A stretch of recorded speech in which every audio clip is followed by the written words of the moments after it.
അസ്സലാമലൈക്കും. ഞാൻ ഇന്നിവിടെ ഉണ്ടാക്കാൻ പോകുന്നത് പാൽവായ്ക്കയാണ്. മലബാറുകാരുടെ ഒരു ഇഫ്താർ സ്പെഷ്യലാണ് ഈ പാൽവായ്ക്ക. ഈ പാൽവായ്ക്ക എങ്ങനെയാണ് ഉണ്ടാക്കുന്നത് നോക്കാം. വേണ്ട ഇൻഗ്രീഡിയൻസ് ആണ് പഴം. 2 പഴുത്ത പഴമാണ് ഞാൻ എടുത്തിട്ടുള്ളത്. അപ്പോൾ അത് റൗണ്ടിൽ ഞാൻ കട്ട് ചെയ്തിട്ടുണ്ട്. അപ്പോൾ കട്ടി പറ്റി കുറഞ്ഞും പോകരുത്, അതുപോലെ തന്നെ കട്ടി കൂടി പോവാതെയും ശ്രദ്ധിക്കുക. അപ്പോൾ കുറഞ്ഞു പോയിട്ടുണ്ടെന്നുണ്ടെങ്കിൽ അത് നമ്മൾ പാലിട്ട് വേവിക്കുന്ന സമയത്ത് ഉടഞ്ഞു പോകും. പിന്നെ ഒരു പാക്ക് പാല്, അതുപോലെ തന്നെ ജൗവരി ഞാൻ വേവിച്ച് വെച്ചതാണ്. അപ്പോൾ ഇത് വേവിച്ച് വെച്ച കാരണം കുറച്ച് കട്ടിയായിട്ടുണ്ട്. അത് നമ്മൾ പാലിട്ട് വേവിക്കുന്ന സമയത്ത് അത് അരിഞ്ഞു പോവും. പിന്നെ മറ്റൊന്നാണ് നമ്മൾ സേമിയ ഇതിൽ സാധാരണയായിട്ട് പാൽവായ്ക്കയിൽ ഉപയോഗിക്കാറില്ല. പിന്നെ കുട്ടികൾക്കൊക്കെ ഇഷ്ടമായതുകൊണ്ട് കുറച്ചെടുത്തതാണ്. പിന്നെ മറ്റൊന്നാണ് നമ്മൾ ഏലക്ക ചെറുതായിട്ടൊന്ന് പൊടിച്ച് വെച്ചതാണ്. പിന്നെ അണ്ടിപ്പരിപ്പ്, മുന്തിരി, അതുപോലെ തന്നെ പഞ്ചസാര. ഇത്രയും സാധനങ്ങളാണ് നമുക്കിതിന് ആവശ്യമായിട്ടുള്ളത്. ഏത് പാത്രത്തിലാണ് നമ്മൾ തയ്യാറാക്കുന്ന പാത്രം നമ്മൾ അടുപ്പിൽ വെച്ചതിന് ശേഷം ഞാൻ ഉപയോഗിക്കുന്നത് വെളിച്ചെണ്ണയാണ് ഇതിൽ.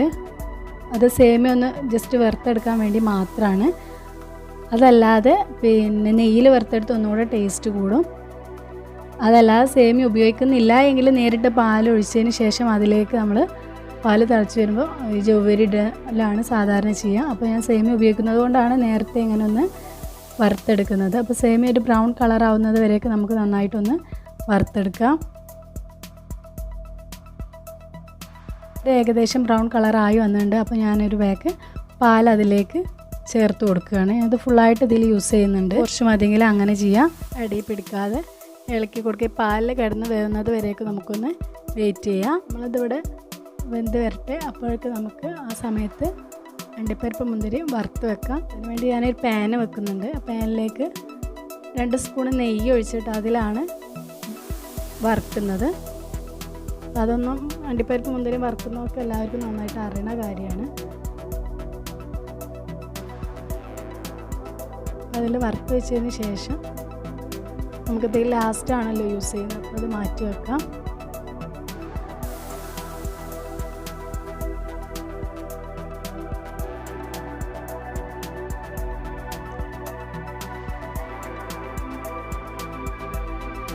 അപ്പോൾ നമുക്കിതിലേക്ക് ജൗവരി ചേർത്ത് കൊടുക്കുക. പാൽ ഏകദേശം ആയി വന്നിട്ടുണ്ട്.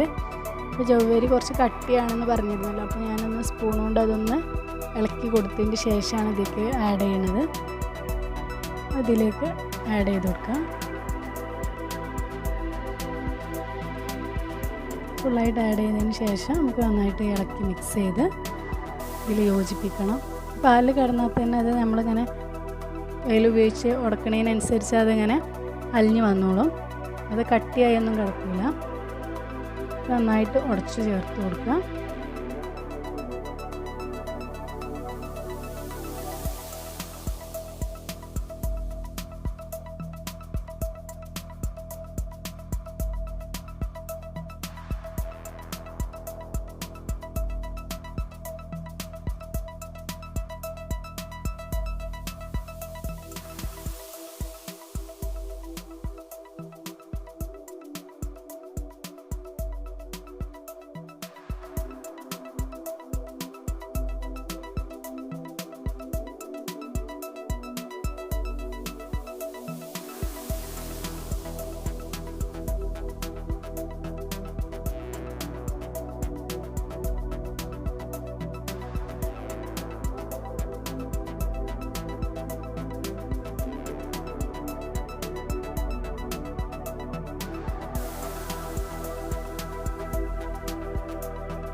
ഇപ്പോൾ ജൗവരിയും സേമിയൊക്കെ നന്നായിട്ട് വെന്ത് വന്നിട്ടുണ്ട്. നമുക്ക് അതിലേക്ക് മധുരത്തിന് ആവശ്യമായ പഞ്ചസാര ആഡ് ചെയ്യാം. അപ്പോൾ 4 സ്പൂൺ പഞ്ചസാരയാണ് എടുത്തിട്ടുള്ളത്. പക്ഷെ വലിയ സ്പൂണിനാണ് എടുക്കുന്നത്. അപ്പോൾ നമ്മുടെ മധുരത്തിനനുസരിച്ച് നമുക്ക് ഇതിലേക്ക് ആഡ് ചെയ്യാം. പഞ്ചസാര അലിയുന്നത് വരേക്ക് നന്നായിട്ടൊന്ന് ഇളക്കി യോജിപ്പിച്ച് കൊടുക്കുക. മധുരം കുറച്ച് മതിയുള്ളവർക്ക് കുറച്ച് ആഡ് ചെയ്യാം, കൂടുതൽ നന്നായിട്ട് വേണ്ടവർക്ക് നന്നായിട്ട് ആഡ് ചെയ്യാം. ഇത് നല്ല മധുരത്തിലാണ് ഇത് കഴിക്കുക, കുറച്ച് നന്നായിട്ട് മധുരത്തിലാണ്. ഇപ്പോൾ ഒന്നും അധികം ആരും അത്ര മധുരത്തിൽ കഴിക്കാറില്ല. അപ്പോൾ നമ്മൾ നോർമലായിട്ടുള്ള മധുരം ആണ് ഇപ്പോൾ ഞാൻ അതിൽ ആഡ് ചെയ്തിട്ടുള്ളത് 4 സ്പൂണ്.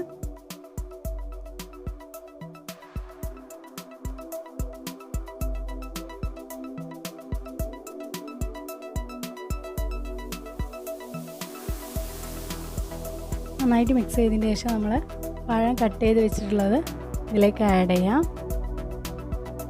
ഇപ്പോൾ പഴം പഴുക്കാത്ത പഴമാണെന്നുണ്ടെങ്കിൽ നമ്മൾ എന്ത് ചെയ്യുക, കുറച്ച് പഴുപ്പ് കുറവുള്ളതാണെന്നുണ്ടെങ്കിൽ നമുക്ക് സാധാരണ പുഴുങ്ങിയെടുക്കുന്നത് പോലെ പുഴുങ്ങിയെടുത്തതിന് ശേഷം ഇങ്ങനെ റൗണ്ടിൽ കട്ട് ചെയ്യാം.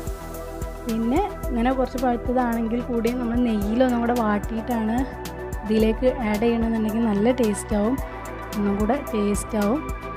അങ്ങനെ ചെയ്യുകയാണെങ്കിൽ അങ്ങനെയും ചെയ്യാം. ഞാൻ ഇപ്പോൾ വാട്ടിയിട്ടൊന്നുമില്ല, ഞാൻ നല്ല പഴുത്ത കാരണം അതേപോലെ അങ്ങോട്ട് ആഡ് ചെയ്തിരിക്കുകയാണ്. അങ്ങനെ ആഡ് ചെയ്യുക. എന്നിട്ട് ഈ പഴം ഇതിലൊന്ന് യോജിക്കുന്നവരൊന്ന് വെയിറ്റ് ചെയ്യാം. പിന്നെ മധുരം ഒന്ന് ബാലൻസ് ചെയ്യാൻ വേണ്ടിയിട്ട് നമുക്ക് എന്ത് ചെയ്യാം, ഒരു പിഞ്ചുപ്പ് ചേർത്ത് കൊടുക്കാം. നന്നായിട്ടൊന്ന് മിക്സ് ചെയ്ത് കൊടുക്കുക. ഉപ്പ് എല്ലായിടത്തും ഒന്ന് എത്തുന്നവരേക്ക് നന്നായിട്ടൊന്ന് മിക്സ് ചെയ്യാം. അപ്പോൾ കുറച്ച് കട്ടി കൂടുതലാണെന്ന് തോന്നുന്നുണ്ട്. അപ്പോൾ നമുക്ക് ചുടുവെള്ളം ഉണ്ടെങ്കിൽ അത് ആഡ് ചെയ്ത് കൊടുക്കാം. അപ്പോൾ അതൊന്ന് ഇറക്കിയതിന് ശേഷം തന്നെ അതൊന്ന് തണുത്ത് വരുന്ന സമയത്ത് ഒന്നും കൂടെ തിക്കാവും. ആ സമയത്ത് നമുക്ക് ചേർത്ത് കൊടുക്കാം.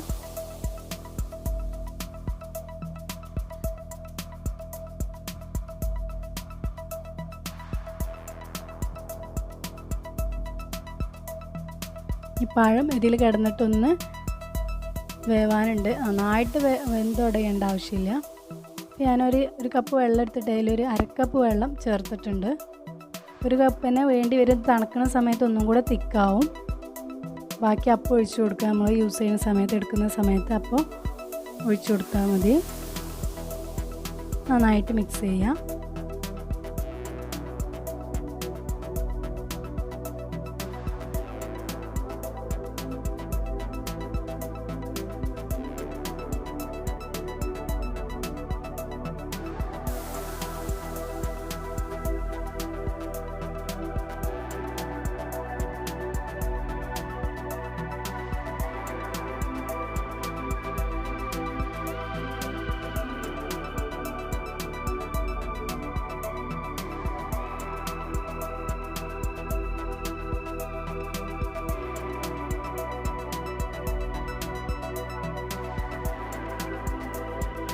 അപ്പോൾ ഇത് ഏകദേശം ആയി തുടങ്ങി. അപ്പോൾ നമുക്കിതിലേക്ക് ഏലക്ക പൊടിച്ച് വെച്ചത് ചേർക്കാം.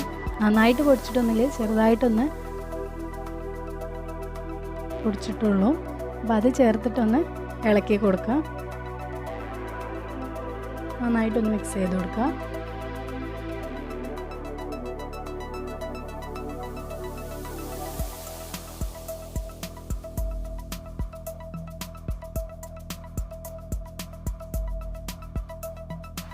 ഇനിയിപ്പോൾ നമ്മൾ മാറ്റി വെച്ചിട്ടുള്ള അണ്ടിപ്പരിപ്പ് മുന്തിരിയും ചേർത്ത് കൊടുക്കുക.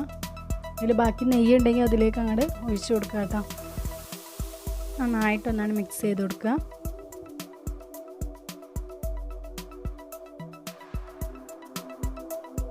കാണാൻ തന്നെ നല്ല ഭംഗിയില്ലേ.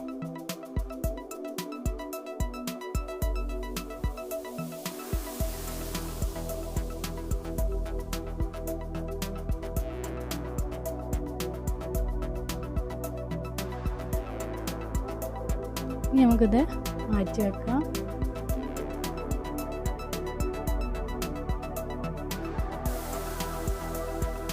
അടിപൊളിയായിട്ടുള്ള പാൽവാഴക്കയാണ്. എല്ലാവരും ഒന്ന് ട്രൈ ചെയ്ത് നോക്കുക. കുട്ടികൾക്കൊക്കെ നന്നായിട്ട് ഇഷ്ടപ്പെടും. നല്ല ടേസ്റ്റാണ് കഴിക്കാൻ. എല്ലാവരും ട്രൈ ചെയ്യാം.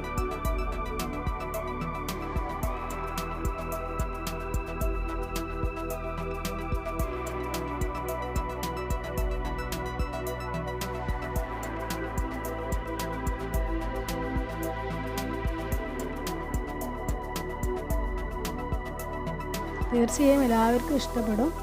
ഇഷ്ടമാവുകയാണെന്നുണ്ടെങ്കിൽ എല്ലാവരും ഒന്ന് ലൈക്ക് ചെയ്യുക, ഷെയർ ചെയ്യുക, കൂടാതെ സബ്സ്ക്രൈബ് ചെയ്യുക. ഇൻഷാ അല്ലാഹ് അടുത്ത വീഡിയോയുമായി കാണാം. ബൈ. അസ്സലാമു അലൈക്കും.